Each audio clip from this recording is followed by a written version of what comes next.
কেবল সামরিক যুদ্ধই নয়, ইরান তার প্রতিভার প্রমাণ রাখছে সাংস্কৃতিক ও বুদ্ধিবৃত্তিক লড়াইয়ের মঞ্চে। প্রথম দেখায় মনে হতে পারে কোনো শিশুর খেলনা নিয়ে তৈরি সাধারণ ভিডিও, কিন্তু দৃশ্যের গভীরে গেলেই বোঝা যায় এটি কোনো খেলা নয়, এটি এক ভয়াবহ মনস্তাত্ত্বিক যুদ্ধ। ইরানের তৈরি এই লেগো অ্যানিমেশনের মাধ্যমেই উঠে আসছে যুক্তরাষ্ট্র ও ইসরায়েলের বর্বরোচিত হামলা, আর সবই চিত্রিত হচ্ছে ক্ষুদ্র প্লাস্টিক ব্লকের মাধ্যমে। ভিডিওটির নাম দেওয়া হয়েছে সবার জন্য এক প্রতিশোধ। এতে দেখা যায় ইরানি সেনারা ক্ষেপণাস্ত্রের গায়ে লিখে দিচ্ছে সেই সব মানুষের নাম যারা গত কয়েক দশকে আমেরিকার আগ্রাসনের শিকার হয়েছে।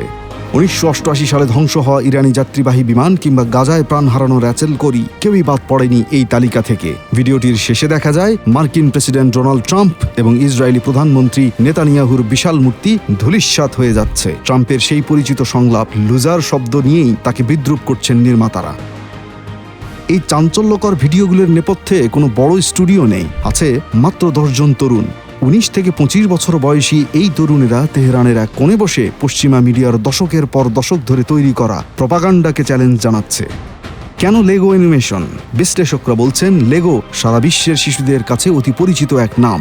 এর মাধ্যমে ইরান এমন এক বিশ্বজনীন ভাষা ব্যবহার করছে যা পশ্চিমা দর্শকদের হৃদয়ে সরাসরি আঘাত হানতে পারে। এতে লাল ও সবুজ রঙের ব্যবহারের মাধ্যমে ন্যায় আর অন্যায়ের লড়াইকে ফুটিয়ে তোলা হয়েছে। ইউটিউব এই ভিডিওগুলোকে সহিংস আখ্যা দিয়ে তাদের চ্যানেল ডিলিট করলেও দমেনি এই তরুণেরা। সোশ্যাল মিডিয়ার লাখ লাখ ভিউ প্রমাণ করছে ডিজিটাল এই প্রচার যুদ্ধে ইরান বেশ সফলভাবে এগোচ্ছে।